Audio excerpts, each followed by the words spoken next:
বহুদিন আগের কথা, কত বছর আমরা জানি না।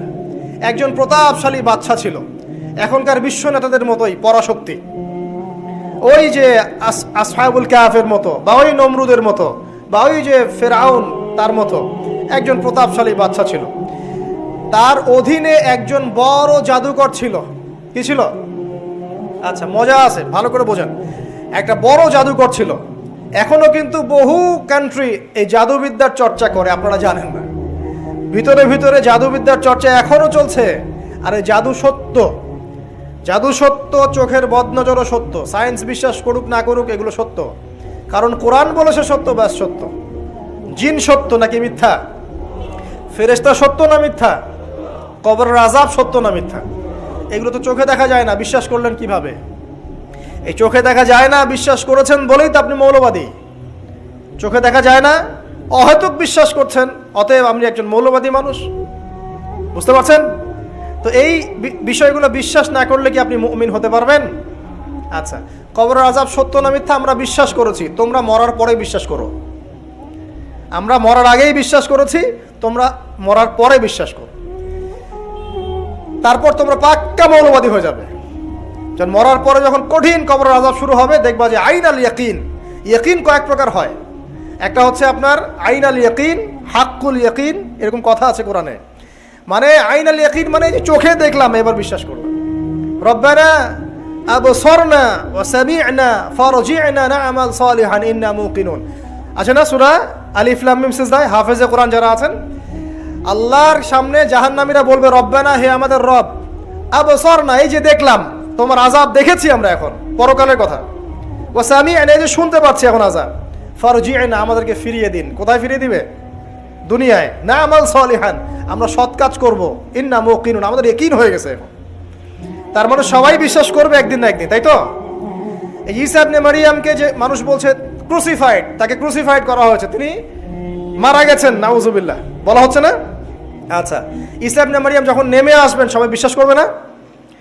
সূরা মাইদায় এই জন্যই বলা হচ্ছে যে ঈসা ইবনে মারইয়ামকে যখন পাঠানো হবে, একজন আহলে কিতাব বাকি থাকবে না যে তার প্রতি ঈমান নিয়ে আনবে না। এমন একজন মানুষ তখন খুঁজে পাওয়া যাবে না যে তার প্রতি ঈমান আনবে না আহলে কিতাবদের মধ্যে। ঈসা ইবনে মারইয়ামকে ক্রুসিফিকশন করা হয় নাই। ঈসা ইবনে মারইয়ামকে আল্লাহ রাব্বুল আলামিন তার কাছে উঠিয়ে নিয়েছেন। আর যে আল্লাহ পুরো মহাবিশ্ব চালাতে পারেন, সে একজন মানুষকে উঠাতেই পারেন। এটার এমন কি বিষয় যে আল্লাহ রাব্বুল আলামিন আপনার দেহের মধ্যে রূহ রেখে দিয়েছেন, যার হুকুমে বের হয়ে চলে যাবে, সে আল্লাহ রাব্বুল আলামিন রাসূল সাল্লাল্লাহু আলাইহি ওয়াসাল্লামকে মেরাজে উঠিয়েও নিতে পারেন। সিম্পল, এটা অবিশ্বাস করার কি আছে? আসুন সামনে যাই। এখানে যে বিষয়টা, যে বহুদিন আগে এরকম প্রতাপশালী বাদশার অধীনে একজন জাদুকর ছিল। এই জাদুকরের যখন বয়সটা বুড়ো হয়ে গেল, তখন সে তার ওই বাদশাকে বলছে যে আমার তো বয়স শেষ, আমার এই বিশাল জ্ঞানগুলো কি করব? আমাকে একজন বালক এনে দিন, যেই বালককে আমি এসব জাদুবিদ্যা শিখিয়ে দিব। ওই যেরকম ছোট বাচ্চাদের মধ্যে একজন। তো এরকম একটা ফুটফুটে সুন্দর বাচ্চাকে খুঁজে বের করা হলো, যে বাচ্চাটা বিচক্ষণ। একে নিয়ে আসা হলো জাদুকরের কাছে। এবার জাদুকর তাকে জ্ঞান শিখায়, জাদু শিখায়। জাদু শিখাতে শিখাতে শিখাতে শিখাতে সে একটু পরিণত হচ্ছে, মানে কৈশোরে পদার্পণ করল।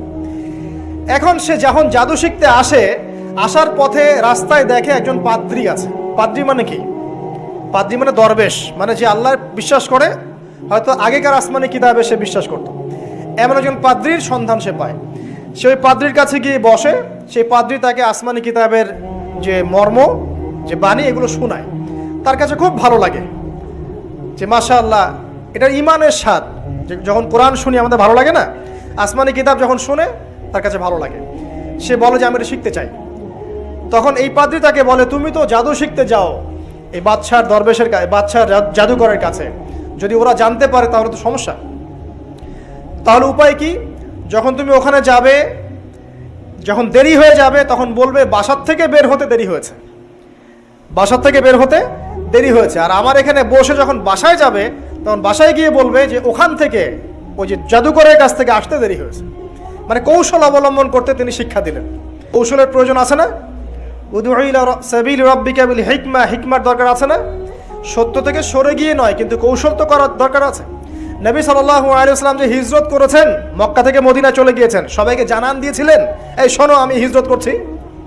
জানান দিয়েছেন? রাতের বেলা বের হয়েছেন, কৌশল, রাতের বেলা বের হন নাই, এবং তাকে মারার জন্য চারপাশ থেকে লোক ঘিরে রেখেছিল।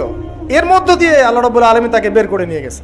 তিনি কি সবার সামনে ফেসবুকে জানান দিয়েছেন, এই দেখো আমরা বেরোচ্ছি? তো তোমরা তো কৌশলই বুঝো না দিনের কাজের, যে কাজ হবে 1%, আই ওয়াশ হবে 99%।